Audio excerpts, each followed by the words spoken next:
Before installation, thoroughly wash and dry the car. We recommend using a jack. We recommend working with 2 people. Before installation, apply double-sided tape to the edge of the rear valance. Remove the original rear valance. Place the rear valance on the bumper, replacing the original one.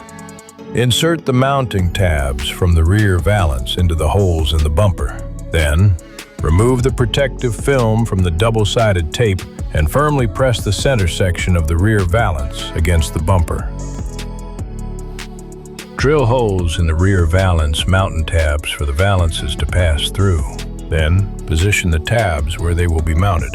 Then, from the inside of the bumper, drive the screws into the drilled holes in the mounting tabs to secure the valance in place. Using the original mounting bolts, secure the lower edge of the rear valance to the exhaust cover.